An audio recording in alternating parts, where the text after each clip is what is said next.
Coming up, a deep dive into underage drinking in Iowa City. And seniors count down their final days on campus. Got an update on the field hockey sweep skills study from last fall. Pickleball weather is back. I'll have the full forecast in weather.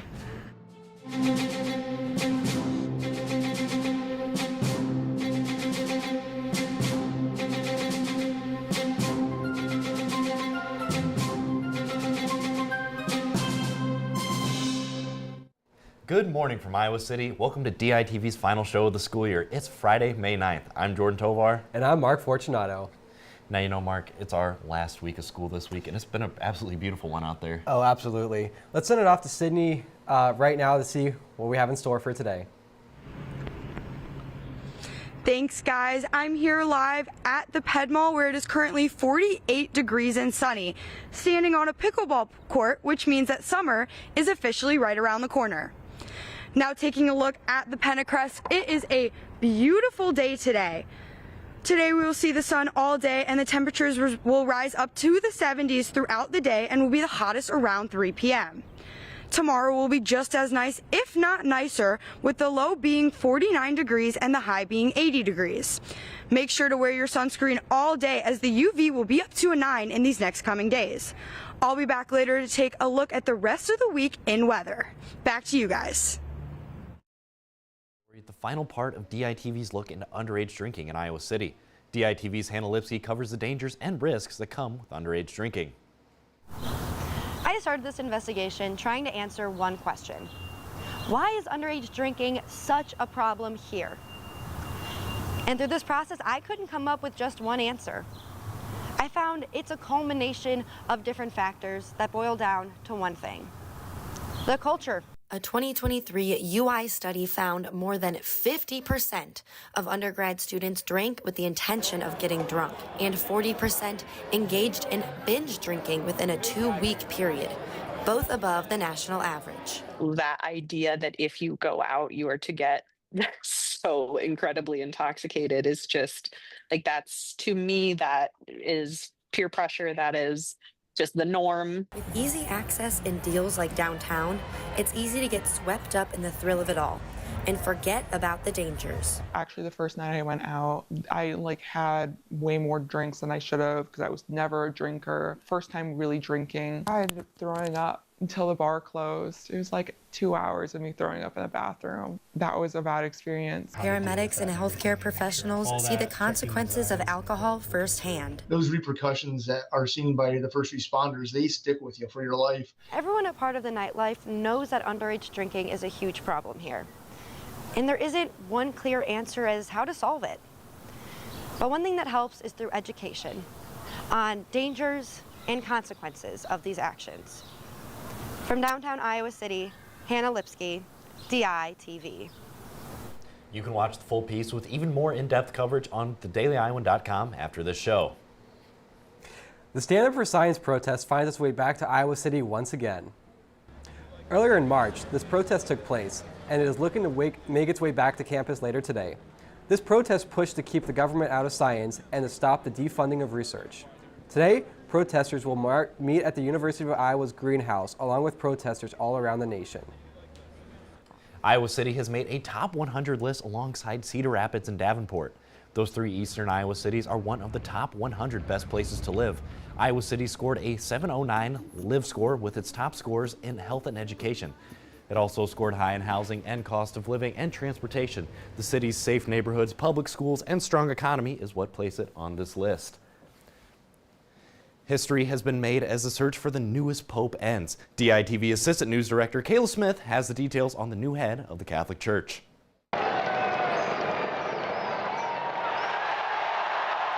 Cheers erupted as Cardinal Robert Prevost stepped out onto the balcony of St. Peter's Basilica as Pope Leo XIV. La pace sia con tutti voi. Peace be with you all. Pope Leo XIV is an American missionary from Chicago who spent years in Peru. He has made history as the first ever American pope. As an American, I'm very humbled. I'm very proud. We are a loving people. Pope Leo represents all that is good about being an American. Leo was elected on the second day of voting by a group of 133 cardinals in what is known as the conclave. Leo had to receive at least 2/3 of the vote to be elected. Pope Leo is considered to be moderate with some progressive stances and is expected to follow similarly in his predecessor's breakaway from conservative ideals. I expect he'll be very committed to to continuing to form a church that works in synodality, as Pope Francis has been trying to lead us to do. A ceremonial mass will be held next week to install Pope Leo into this new position. From the University of Iowa, Kayla Smith, DITV. A controversial LGBTQ bill was introduced at the Iowa Supreme Court on Wednesday. And that's where we have DITV's Avery Arns in the newsroom to give us the rundown of the proposed bill. Yeah, guys, Senator Sandy Salmon from Bremer County, Iowa, has introduced a bill calling for the overturning of same-sex marriage in Iowa. The bill, called Senate Concurrent Resolution Number 3, calls for same-sex marriage ruling to come back to the states. It cites the Obergefell v. Hodges bill passed in 2015. The bill also states, since court rulings are not laws and only legislators elected by the people who may pass laws, Obergefell is an illegitimate overreach. Now, Iowa was actually one of the first states to legalize gay marriage with their Supreme Court ruling back in 2009, and this bill has only been introduced in the State House. No action has been done yet. I'll send it back to you guys in the studio. Changes are coming here at the heart of the University of Iowa campus. The Iowa Board of Regents recently approved renovation plans for the Iowa Memorial Union. The Iowa House Hotel inside the IMU closed in February in preparation for the renovations. Renovations will be catered to improving the buildings for students, such as upgrading dining options. Changes will also include the relocation of students' well-being services in the former space of the hotel. Going into the area that's now the hotel will be the well-being center. So basically a lot of functionality that's currently at West Lawn. So student health and wellness and university counseling services. The move from West Lawn will make student health care more accessible to the UI student body. And it's that time of year. Seniors are saying their goodbyes. That's right, Mark, and we're going to send it over to DITV's Liz Schultz, who is live outside of Carver Hawkeye Arena, telling us what to expect for this year's graduation. Yeah, thanks, Jordan. And with the final week of classes coming to an end, seniors are preparing for their finals and looking ahead at what's next. The University of Iowa is gearing up for one of its most anticipated events of the year, commencement. For the College of Liberal Arts and Sciences graduates, the ceremony is set for Saturday, May 17th at Carver Hawkeye Arena. And for many students, it's a moment of excitement and pride. And I get to see my little first-year students and see them grow. And I was once at that point where I was just a freshman working in all these organizations and trying to do all the things. As the commencement countdown continues, students are reflecting on their college journey, the challenges, growth, and memories made along the way. Yeah, I've loved Iowa. I love the professors here. I love my friends. I love this school and I love this city. There are plenty of resources on campus for graduating students, including faculty members who specialize in helping students prepare for their professional careers. Look over the resumes for them and talk to them about what they want to do. I'll give them tips for improving their resumes as well as what sort of things they should do for the job search. From snapping graduation photos to sending out job applications, seniors are ending their final weeks with celebration and preparation. As they reflect on the challenges and memories of the past few years, many say the moments feel surreal and well-earned. Those graduation ceremonies right around the corner, seniors say they're ready for what's to come. Back to you in the studio. Coming up later, we'll have an update on a field hockey study and an update on the Diamond Sports. Stories occur every day, and here at DITV, we've got you covered with up-to-date news and politics. The former President Donald Trump won the Iowa caucus. Keeping highlights and scores with Hawkeye Sports. Or the All-American walk-on brought that punt return down this sideline and into this end zone. And of course, all the latest in entertainment. Sit back, relax, and here's the word on the street. Here at DITV, we've got a crew bringing you all the stories from across the nation and right here in your backyard. Around the University of Iowa and Iowa City community, we have the stories that matter to you here at DITV. Welcome back, and thank you for tuning in on thedailyiowan.com or listening on KRUI 89.7 FM. Now, Jordan, it is, today has been really good with the weather, but for the next week, what do you think? Yeah, I'm kind of wondering the same thing myself. That's why we're going to send it back out to Sydney with the weather. Thanks, guys. We're going to take a look at the rest of the week for weather. Sunday will look very similar to Saturday with a low of 52 and a high of 80. Monday will be mostly sunny with a low of 57 and a high of 81 degrees. Tuesday will be cloudy for most of the day with temperatures getting up to 78 degrees with a low of 60 degrees. Wednesday and Thursday will be perfect pickleball weather as the sun will be shining and the temps will reach the low 80s and won't be below 60 degrees. With the temperatures next week being so high, make sure to wear your sunscreen, pack a water bottle, and stay cool. Back to you guys. Well, Brady, what have you got for us in sports? Absolutely. Well, with graduation rapidly approaching, guys, one senior Hawkeye has taken full advantage of her relationship between her field hockey and mechanical engineering career. DITV Colin Carruthers sat down with Hillary Cox for the second time to follow up with her unparalleled study. Back in the beginning of the fall semester, I met with field hockey player Hillary Cox to discuss a study that is first of its kind. Cox is investigating a unique maneuver called a sweep skill and what elements make it up. While not all results and evidence of her study are finalized, she's already come up with a brand new conclusion. How closed off the stick is does have an impact on the bounciness. So this is the first that we know of, the first data that supports these kind of coaching points that we've gotten. A roll is how open the field hockey stick is, and the players are typically taught to keep the stick on the ground and face where the majority of the stick absorbs the ball instead of slicing through it, giving players the most power possible behind their swings. And what we observed is the player tends to open their stick and then close it as they're coming through.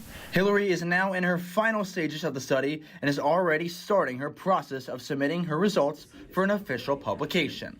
From the Siemens Center on the campus of the University of Iowa, Colin Carruthers, DITV Sports. And with the school year coming to a close, so are Hawkeye athletics. We're going to go to DITV's Joel Keller to break down where Iowa baseball and softball currently stands. Thanks, Brady.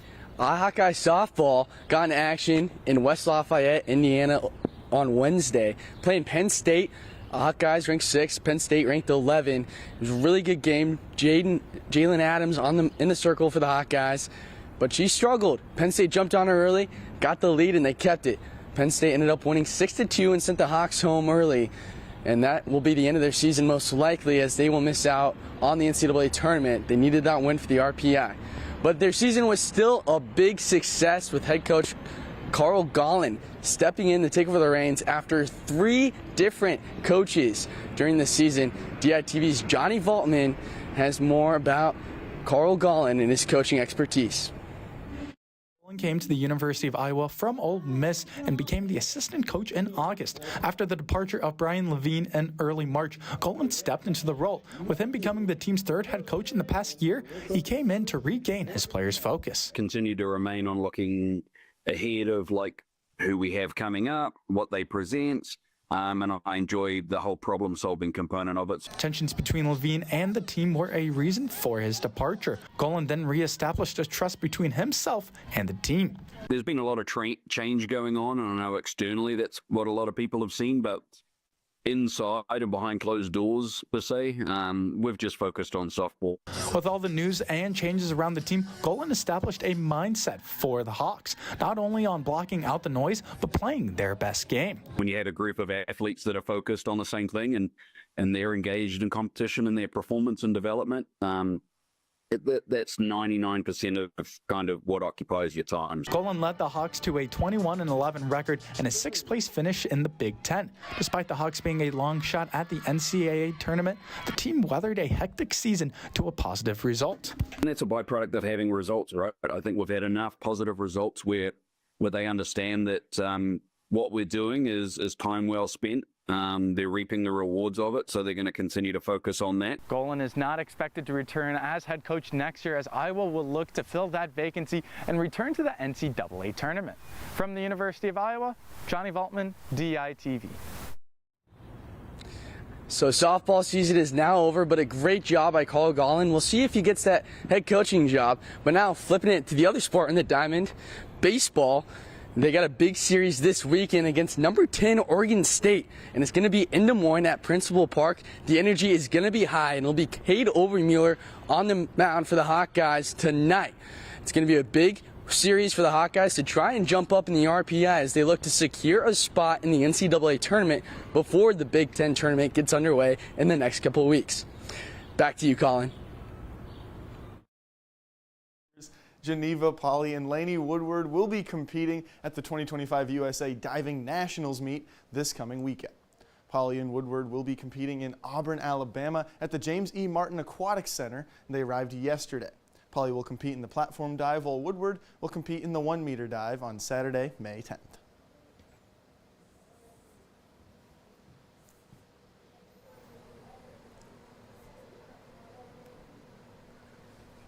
Yeah, guys, season's wrapping up. Athletics ending as well as the school year, so a lot of things going on right now, but Hawkeye sports, they're kind of wrapping up here. Yeah, certainly an exciting time, and I think I know some other people who are wrapping it up too. Yeah, that's right, especially seniors. So let's send it out to Sydney for the weather. All right, I've been talking a lot about pickleball, but soon enough there will be equipment here that all of you can rent to play. But for now, you're going to have to bring your own, come up, get some practice shots in. It's an exciting time to be outside. It's going to be warm this summer, so make sure to get outside, enjoy the heat, and don't forget to tune in to DITV next semester. I'm excited to spend my summer outside doing a lot of different activities, but it's going to be a good year. All right, I'm going to send it back over to the desk. Well, I guess this is it. Yeah, Mark, it's been a wild ride. Yeah. So let's see. To close out the show, we'll have a special feature put together by DITV's Liz Schultz, highlighting us DITV seniors and our best moments here at the Daily Iowan.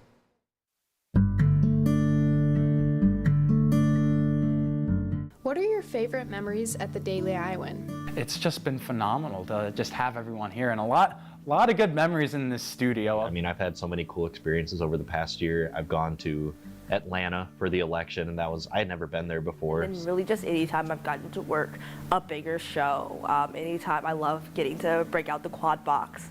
Coming in and doing before the kickoff and giving my pick. I think the build up to the election show was really cool, and everyone was just super supportive that day. The Daily Iowan community, the teamwork. The travel is some of the best parts of the job right now. There's some people here that really have impacted and changed my life. What are you the most proud of?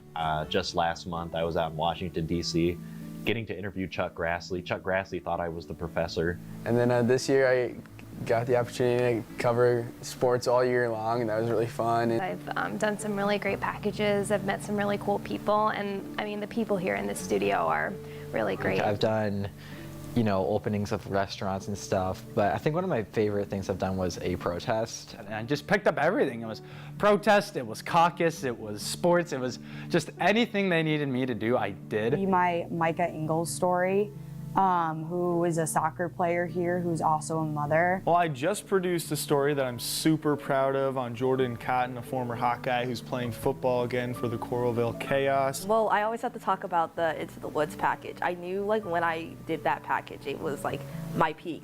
What are your plans after graduation? I'm super excited to be moving to Chicago and working for the Big Ten Network. I'll be working at WHAS 11 in Louisville. I'm looking for a job right now, kind of in the marketing media field. We're hoping to hear back from Nebraska soon at KSNB Local 4 in Nebraska. I came to school to pursue publishing, and so I really, really hope I get this editorial job. Go work for a TV station. I don't currently have a job at the moment, but I'm still looking. A multimedia reporter for WHBF out in the Quad Cities. I've been applying to a lot of jobs, especially in the journalism industry in Chicago. And for the last time.